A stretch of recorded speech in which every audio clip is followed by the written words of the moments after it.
എപ്പിസോഡിന്റെ തുടക്കത്തിൽ തന്നെ നമ്മുടെ ചിരിക്കുട്ടൻ ഒരുപാട് കഷ്ടപ്പെട്ട് ബുദ്ധിമുട്ടി ഇസുക്ക് പയ്യന്റെ അമ്മയുടെ പെർമിഷനൊക്കെ വാങ്ങി അവനെ ഹോസ്റ്റലിലേക്ക് കൊണ്ടുപോകാൻ ഇപ്പൊ റെഡി ആവുകയാണ്. നമ്മുടെ ചെക്കൻ ഉഷാറായിട്ട് ഡ്രസ്സൊക്കെ പാക്ക് ചെയ്ത് അങ്ങനെ ഹാപ്പിയായി പുറത്തേക്ക് വരും. അമ്മയ്ക്കാണെങ്കിൽ ആ കാഴ്ച കാണുമ്പോ ഒരുപാട് വിഷമാവും. ഇനി കുറെ കാലത്തേക്ക് തന്റെ മകനെ കാണാൻ കഴിയില്ലല്ലോ.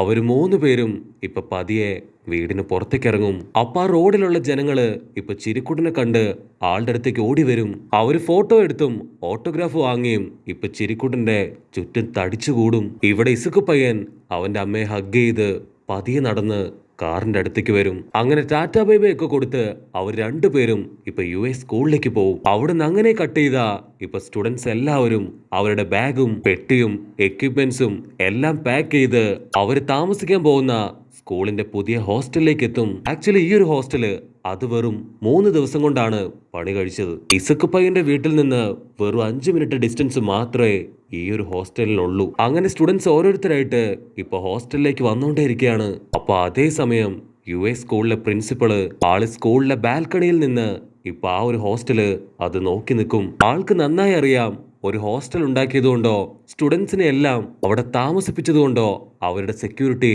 അത് ഉറപ്പ് വരുന്നില്ല.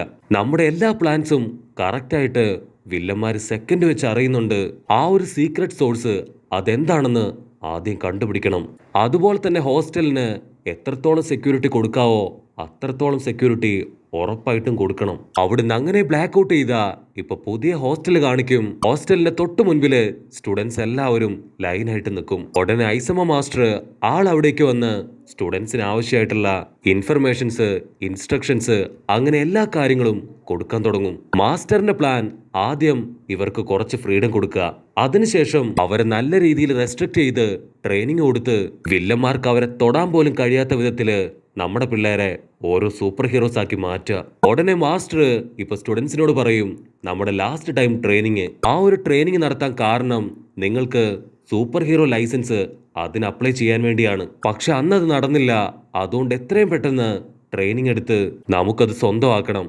അതിനു മുൻപായിട്ട് ടോഡറോക്കി, ഇസുക്ക്, ചോപ്പൻ തലയൻ കരീഷ്മ, മോമോ, ലീഡ, നിങ്ങൾ 5 പേരും എന്റെ ചോദ്യത്തിന് മറുപടി പറയണം. നിങ്ങളോട് ഓൾറെഡി എല്ലാവരും വാൺ ചെയ്തതാണ്, ഇനി ഫൈറ്റ് ചെയ്യാനോ ഡേഞ്ചർ മിഷൻസില് പാർട്ടിസിപ്പേറ്റ് ചെയ്യാനോ പാടില്ല എന്ന്.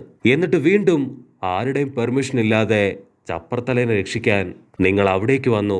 അത് ആക്ച്വലി ഒരു വിശ്വാസവഞ്ചനയല്ലേ? മാസ്റ്റർ പറയും, ഇനിയെങ്കിലും നിങ്ങൾ സിൻസിയറായിട്ട് റൂൾസ് ആൻഡ് റെഗുലേഷൻസ് അത് കറക്റ്റായിട്ട് ഫോളോ ചെയ്തിട്ടില്ല എങ്കിൽ ഞാൻ ആരാണെന്ന് നിങ്ങൾ തീർച്ചയായിട്ടും മനസ്സിലാക്കുമെന്ന് പറഞ്ഞ് മാസ്റ്റർ ഇപ്പൊ തിരികെ നടക്കും. അപ്പൊ അതേ സമയത്ത് നമ്മുടെ ചപ്പർത്തലയൻ ചോപ്പന്റെ അടുത്തേക്ക് വരും. ചപ്പർത്തലയൻ അവന്റെ പോക്കറ്റിൽ നിന്ന് കുറച്ച് ക്യാഷ് എടുത്ത് ചോപ്പന് കൊടുക്കും.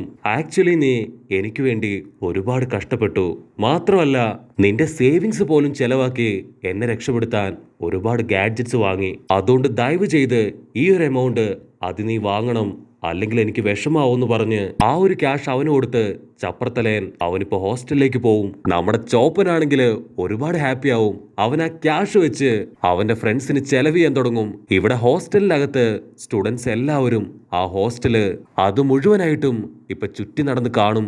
അവർക്കെല്ലാവർക്കും അത് ഒരുപാട് ഇഷ്ടാവും. ഇവിടെ മിനട്ടയ്ക്കാണെങ്കിൽ അവന്റെ സന്തോഷം അതെങ്ങനെയാണ് എക്സ്പ്രസ് ചെയ്യേണ്ടതെന്ന് പോലും അറിയില്ല. അവന്റെ ഫ്രണ്ടിനോട് ചോദിക്കും, അപ്പൊ എല്ലാവർക്കും ഇവിടെ കോമൺ റൂമാണല്ലേ? അത് കറക്റ്റ് ആയിട്ട് നമ്മുടെ ഐസമ മാസ്റ്റർ കേൾക്കും. മാസ്റ്റർ മിനിറ്റോടെ തലക്കിട്ട് തന്നെ ഒരു ഇടി വെച്ചു കൊടുക്കും. നിന്റെ ഒരു കളിയും ഇവിടെ നടക്കില്ല. എല്ലാ സ്റ്റുഡൻസിനും സെപ്പറേറ്റ് റൂമുണ്ട്. ആരെങ്കിലും എന്തെങ്കിലും കുൽസിത പ്രവൃത്തിയിൽ ഏർപ്പെട്ട അവരെ തൂക്കിയെടുത്ത് ഞാൻ വെളിയിലിടും. അവിടുന്ന് അങ്ങനെ കട്ട് ചെയ്ത് ഇപ്പൊ സ്റ്റുഡൻസ് എല്ലാവരും അവരവരുടെ റൂമിലേക്ക് പോവും. ഓരോരുത്തർക്കും അവരുടെ റൂമില് അവർക്ക് ആവശ്യമായിട്ടുള്ള TV, AC, fan, bathroom, fridge, washing machine അങ്ങനെ എല്ലാ ഫെസിലിറ്റിയും അവിടെ റെഡി ആക്കിയിട്ടുണ്ട്. ഇവിടെ സീൻ ബ്ലാക്ക് ഔട്ട് ചെയ്ത സ്റ്റുഡൻസ് എല്ലാവരും ഇപ്പൊ ഹാളിലിരുന്ന് ഹായ് ആയിട്ട് സംസാരിക്കുകയാണ്. അപ്പൊ ഗേൾസ് പറയും, നമുക്ക് എന്തുകൊണ്ട് ഒരു റൂം അറേഞ്ച്മെന്റ് കോമ്പറ്റീഷൻ നടത്തിക്കൂടാ? അതായത് ഓരോ സ്റ്റുഡൻസിന്റെ റൂമിൽ കയറി ഏത് റൂമാണ് ഏറ്റവും നീറ്റ് ആൻഡ് പെർഫെക്റ്റ് റൂം എന്ന് കണ്ടുപിടിക്കണം. അങ്ങനെ എല്ലാം സെറ്റാക്കിയിട്ട് അവർ ഇസുക്ക് പയ്യന്റെ റൂമിലേക്ക് പോവും. അവര് ഡോർ തുറന്ന് നോക്കും. അപ്പൊ ആ റൂം മുഴുവൻ ഇപ്പൊ ചിരിക്കുട്ടന്റെ ഫോട്ടോയും ബൊമ്മകളും മാത്രമാണ് നിറഞ്ഞു നിൽക്കുന്നത്. പിന്നീട് ഓരോരുത്തരുടെ റൂമും ഇപ്പൊ തുറന്നു നോക്കും. കണ്ണാടി പയ്യന്റെ റൂമാണെങ്കിൽ വളരെ പെർഫെക്റ്റ് ആണ്. ഒരുപാട് ബുക്സും കുറെ സ്പെക്സും. അപ്പൊ നമ്മുടെ മിനട്ടോ പയ്യന് അവനത് തീരെ ഇഷ്ടാവില്ല. മിനട്ടോ പയ്യൻ പറയും, സ്റ്റോപ്പ് ദ ഫക്ക്, ഇതെന്താ ബോയ്സിന്റെ റൂം മാത്രമേ ചെക്ക് ചെയ്യുന്നുള്ളൂ, ഞങ്ങൾക്ക് ഗേൾസിന്റെ റൂമും കണ്ട് ഇവാലുവേറ്റ് ചെയ്യണമെന്ന് പറഞ്ഞ് അവനിപ്പോ അവിടെ കിടന്ന് ഒച്ച വെക്കാൻ തുടങ്ങും. അതിനും എല്ലാവരും ഓക്കെ പറഞ്ഞ് ഇപ്പൊ അവസാനമായിട്ട് ചപ്പർത്തലേന്റെ റൂമിന്റെ തൊട്ട് മുൻപിലെത്തും. അവൻ ഡോറൊക്കെ അടച്ചിട്ട് ഇപ്പൊ സുഖമായിട്ട് ഉറങ്ങുകയാണ്. അഥവാ ആരെങ്കിലും ഡിസ്റ്റർബ് ചെയ്ത് ഡോർ തുറക്കാൻ ശ്രമിച്ച ഉറപ്പായിട്ടും അവന് കലി കയറി എല്ലാവരെയും ചവിട്ടി കൂട്ടുമെന്ന് നമ്മുടെ സ്റ്റുഡൻസിന് നന്നായിട്ട് അറിയാം. അതുകൊണ്ട് അവന്റെ മാത്രം റൂം ചെക്ക് ചെയ്യാതെ അവരിപ്പോ ഗേൾസിന്റെ റൂമിലേക്ക് പോകും. ഇവിടെ മിനട്ടോ പയ്യൻ നാവില് വെള്ളമൊക്കെ ഊറി അങ്ങനെ കണ്ണും നട്ടിരിക്കും. അപ്പൊ ചോപ്പൻ അവൻ ഓടി വന്ന് പറയും, എന്റെ റൂം മാത്രം നിങ്ങൾ ചെക്ക് ചെയ്തിട്ടില്ല. അവിടെ ഒരുപാട് ജിം എക്യുപ്മെന്റ്സ് ഒക്കെ വെച്ച് അവൻ സെറ്റ് ചെയ്തിരിക്കുകയാണ്. അത് കാണുമ്പോ നമ്മുടെ ഡോറയ്ക്ക് ആ റൂം ഒരുപാട് ഇഷ്ടാവും. അടുത്തായിട്ട് സോജിയുടെ റൂമാണ്. അത് തുറന്ന ഉടനെ മിനട്ടോ ഓടി നടന്ന് ആ റൂം മുഴുവൻ പരിശോധിക്കും. പക്ഷെ അവൻ കാണാൻ ആഗ്രഹിച്ച ഒരു വസ്തു പോലും അവിടെ ഉണ്ടാവില്ല. അതിനുശേഷം ഇപ്പൊ ടോഡ്രോക്കിന്റെ റൂം ഓപ്പൺ ചെയ്യും. അവന്റെ റൂം കണ്ട് ഇപ്പൊ എല്ലാവരും ഷോക്കാവും. കാരണം വെറും ഒറ്റ ദിവസം കൊണ്ട് അവനവന്റെ റൂം ഇപ്പൊ ജാപ്പനീസ് സ്റ്റൈൽ ആക്കിയിരിക്കുകയാണ്. അതിനുശേഷം ഇപ്പൊ സട്ടോയുടെ റൂമിലേക്ക് പോവും.